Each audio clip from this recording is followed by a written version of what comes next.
Well, we're diving into something a little bit different today. We're looking at a band that I loved when I was in high school. And this is a band that I think a lot of us really, really liked in high school that really helped shape the modern metal and modern hard rock scene. And I always felt like they were a little bit overshadowed by other really, really great records and really great artists. But sometimes we just need some time to shine. So this is my time to shine some light on them. So let's dive in. The sunrise, shine the dawn, rain. Chaos and Color by Uriah Heep. So Uriah Heep is a UK heavy metal band from the 70s. Yeah, 70s. Getting their start in the early 70s with very heavy, very humble, and then Salisbury. I think they really, really raised to the heights of their acclaim with Look at Yourself, Demons and Wizards, and The Magician's Birthday. I think if most people know about Uriah Heep, they know about The Magician's Birthday and Demons and Wizards. Those are two of my favorite, but I also just love Look at Yourself. I think I really like those ones. And honestly, they have been extremely prolific ever since. They came out with Sweet Freedom, Wonderworld, Return to Fantasy, High and Mighty, Firefly, Innocent Victim, Fallen Angel, and all of those were done in the 70s. And like every couple of years, they've put out something new. And in fact, I believe it was their 1989 track of Raging Silence that was my first cassette tape that I ever bought. I was given a couple of tapes from my dad when I was younger, but I do remember that was the first one that I ever bought. And yeah, they've been pretty prolific. Like, obviously, they've slowed down, putting out, taking a 10-year break between Sonic Origami in 1999 to Wake the Sleeper in 2008.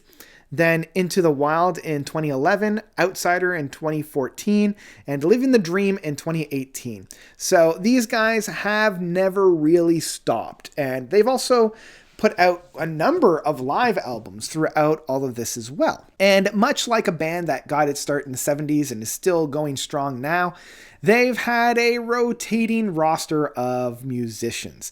The current lineup that we have right now, the founding guitarist of Mick Box on guitars and backing vocals, the next kind of like closest to being a founding member is Phil Lanzon, I believe is how you pronounce it, on keyboards and backing vocals, who joined in 1986. He was also joined by Bernie Shaw on lead vocals in 86, and then Russell Gilbrook on drums in 2007, and Dave Rimmer on bass and backing vocals in 2013. Now, even with this new lineup and this new roster from like the 80s and whatnot, they still have this quintessential Uriah Heep sound from like that early 70s. I draw the comparison to, say, a Deep Purple, in that they've had a bit of a rotating roster of fellas. People have come in and left and come back in again. But they've always maintained this quality, this Deep Purple sounding. And even within the latter day Deep Purple tracks, we still got quite a good release. Like a couple of years ago, Deep Purple put out Whoosh and Now What, and those I hold in high esteem. Like, those are some of the best Deep Purple albums out there now. And honestly, the same can kind of be said about Uriah Heep.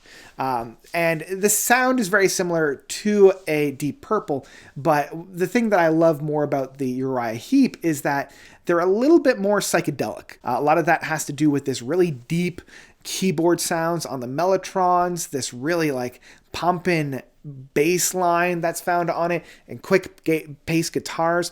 And Bernie Shaw on the vocals, his voice soars. Even though he's getting on in age, his vocals really still stand out. So getting into the meat and potatoes about this album, because I've yammered on a little too long about this.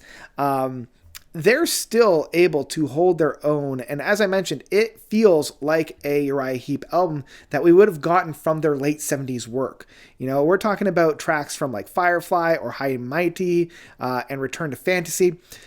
Obviously, we're not going to get that gold that Look at Yourself, The Magician's Birthday, or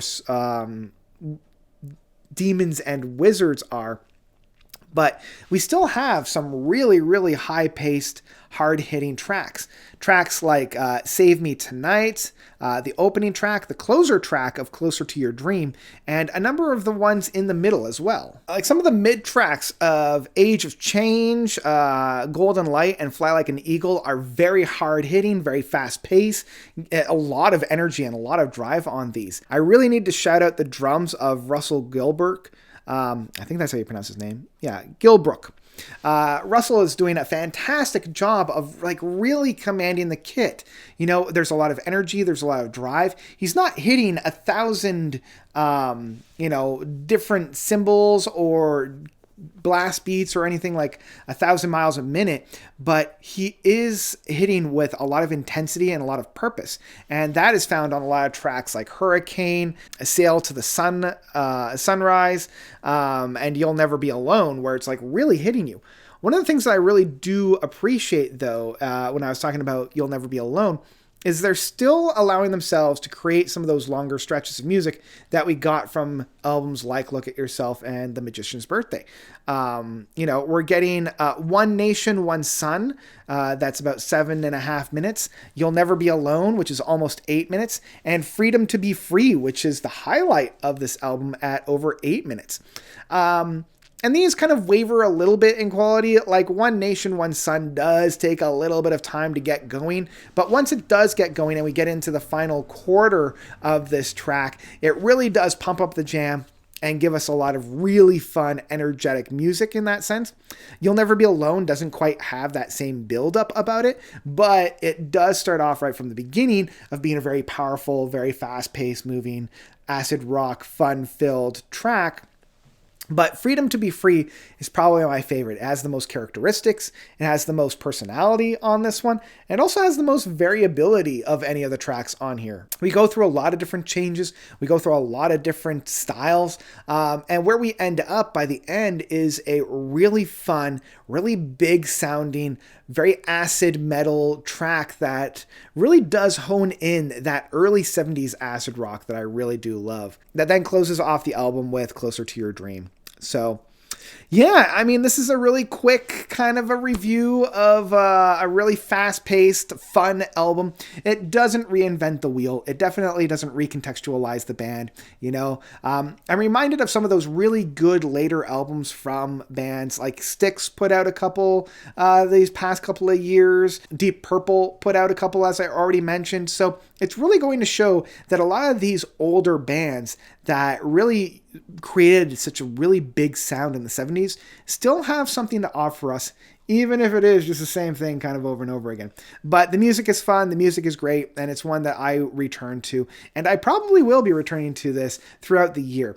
I had a great time with this one. Uriah Heep, I always felt was, you know, a little bit underappreciated because they were kind of living in Deep Purple shadow, but I think this is one that you guys will enjoy. So in the end, I will say that Chaos and Colors from Uriah Heep is one I would absolutely pick up in physical format. You know, I was really surprised about this one. I had a lot of fun with it, and hopefully you will too. So go and check it out. You know, don't let this one be a sleeper, and don't think that this is just a boomers band. I think that you guys will really like it. So yeah, that's what I've got for Chaos and Color from Uriah Heep. What did you guys think about this album? Do you love it? Do you hate it? Whatever you thought, please let me know by commenting down below. And I think that's all I've got for you guys today.